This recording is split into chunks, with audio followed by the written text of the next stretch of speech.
The flying sidekick, a classic martial arts move everybody loves and everybody grossly misunderstands. Have you ever heard this crazy myth that flying sidekicks were invented by the Krav-makido experts of yesteryear to kick samurai off of horseback?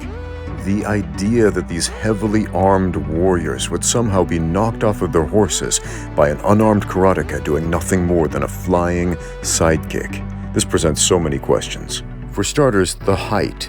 You would have to have a vertical leap of at least 6 feet to reach even the shortest of samurai on the smallest Japanese ponies. For contrast, the most elite NBA players have a running vertical leap of 4 feet in order to dunk the ball. But Ramsey, weren't horses a lot smaller back then? The samurai rode a breed of horse called the Kisoma. It weighed 450 kilos or 992 pounds. And it's not extinct, it's still alive today.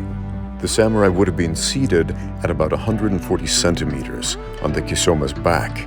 The average samurai was about 165 centimeters tall or about 5 foot 5 inches, meaning that, accounting for the thighs, hips, torso, and head of the samurai, he would tower above his adversaries at 2.4 meters or 7 feet, 10.5 inches, meaning that the 6-foot running vertical leap estimate is probably not going to cut it.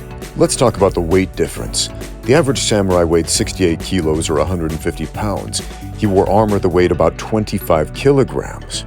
When we add this to the weight of the horse, it adds up to a whopping 543 kilograms, almost half a ton, not even including the samurai's weapons. Alright, physics nerds, here's a math problem for you. On one side, we have a 543-kilo cavalryman charging at a conservative speed of 40 kilometers per hour. On the other side, an unarmed karateka, 68 kilos, charging at the speed of an elite-level sprinter, 24 kilometers per hour, to attempt that flying sidekick. Now, what happens when they collide? Who wins? Alright, put down those calculators. This isn't math class. I'm gonna spoil it for you. You don't do a flying sidekick against this. This will not end well. Let's take a look at some actual depictions of samurai battles. What are those things in their hands? Spears? Swords? Bows and arrows? What? They used weapons, not their empty hands, to fight in these epic battles? Oh, look at that dude who just got trampled by the horse. That was the guy who tried the flying sidekick. That's him. That's what happens to you. But check this out. Here's a depiction of a footman actually pulling a samurai off of his horse. Flying sidekicking? No! Pulling him. He's grabbing the belt, holding onto the spear, pulling this dude off of a horse. This is still a very risky maneuver, but I trust this over trying to flying sidekick somebody off a horse. But Sensei Mitch told me it totally happened. Well, son, I got news for you. Sensei Mitch made that up. So are these things useless? Nah, they're for hand-to-hand combat, not samurai battles. Let's get into it right now. Hey, Shao, come here. Let's make a video about flying sidekicks today. Are you tricking me again? No. This time it's for real. I'm not gonna trick you into another triangle choke video. This is what the white colonizers said when they invaded China. Aw, come on, Shao. Seriously, it's not a triangle choke video. It's not a grappling video. I'm just gonna kick you. I'm not gonna strangle you today. I will believe you for once. Shao, it's a sidekick video. Do you believe me yet?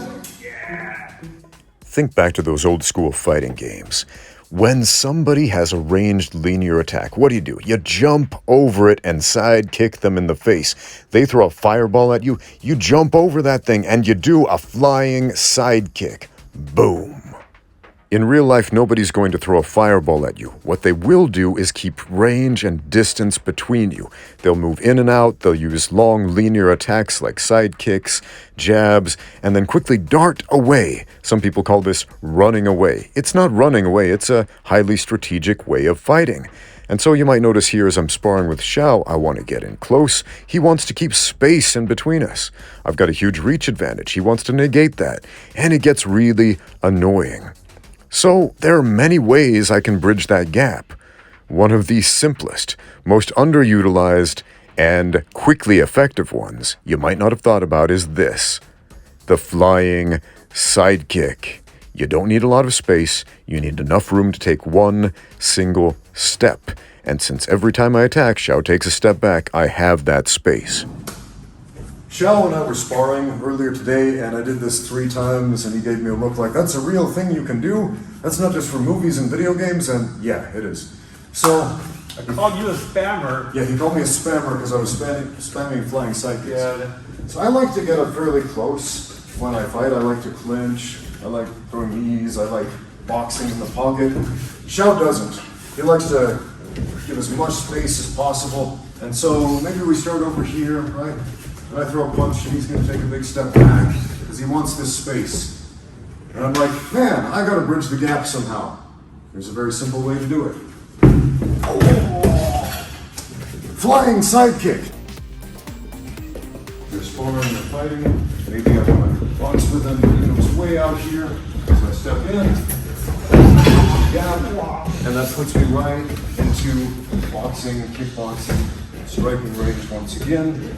Okay, if I've got a squirrely guy, or if you are a squirrely guy and you like to run away, put a lot of space between the other guy, you can also use that flying sidekick. Here, Xiao, give it a try. So I'll be the squirrely guy, I'm giving you a bunch of space.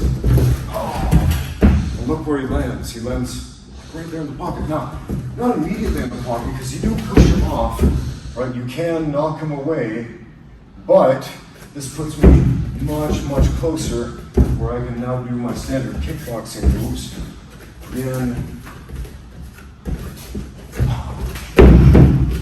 Xiao, give that a try.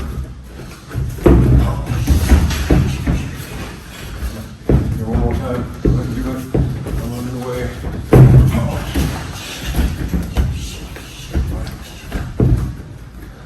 We can use this same approach for a lot of things. Like, let's say the guy is a really squirrely guy and I want to do something like an unarmed roll, right?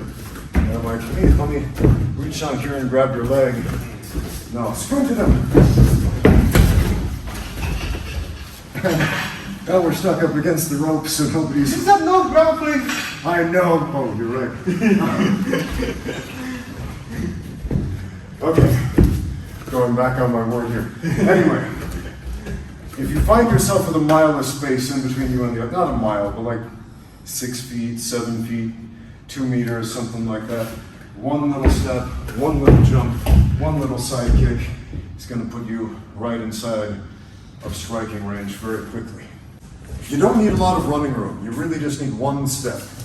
So, one step. There we go. Let's do that a few times. One step. There we go. Maybe on the other side.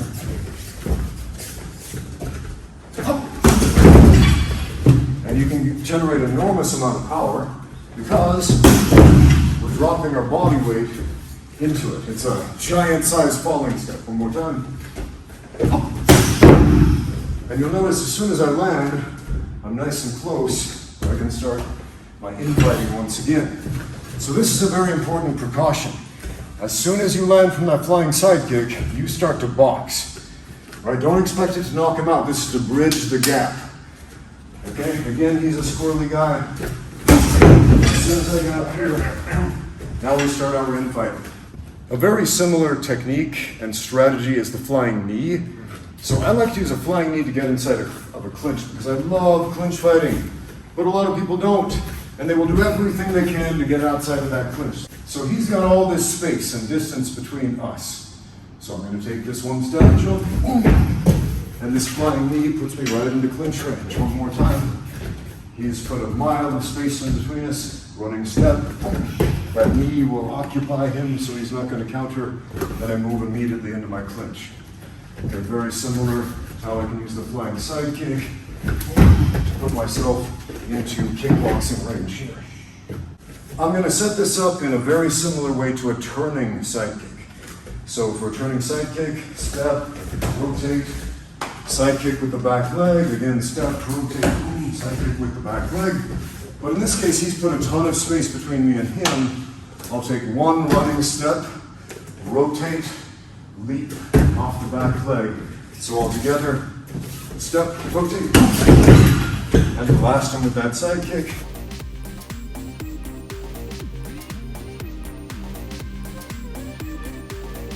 I like to target the torso for the sidekick because it's big. You don't have to hit the head. It's possible, you can, but it's a small target. It's easy to miss. If you target the torso, one, your striking percentage is going to go up a lot. And sometimes people will see a jump and they'll try to duck under it. And if you target the torso, you might end up hitting the head anyway. A good secondary target is the leg. People don't think about throwing a flying side kick to the leg, but you totally can. Here, put that down for a minute. Don't worry, I won't go full power here. But step, jump, boom, and drop the weight down onto the leg. This can be very destructive, so be very careful about practicing this at your gym. If you got a squirrely guy who likes to run away from you, you can use the flying side kick. Give that a try. Use a lot of control. Thank you for watching. Now get out there and train. I'm reporting you to admin for modding. Either that or they need to nerf this move. Definitely. If you like the rash guard and shorts and other gear that I wear in my videos, guess what? You can get your own at xmartial.com. Don't forget to use my code Ramsey10 for 10% off everything on the website. Lots of great rash guards, shorts, spats, gloves, and other martial arts training equipment. Again, that's xmartial.com. Use my code Ramsey10, 10% off everything. It's such a great deal that even Sensei Mitch approves. Yeah.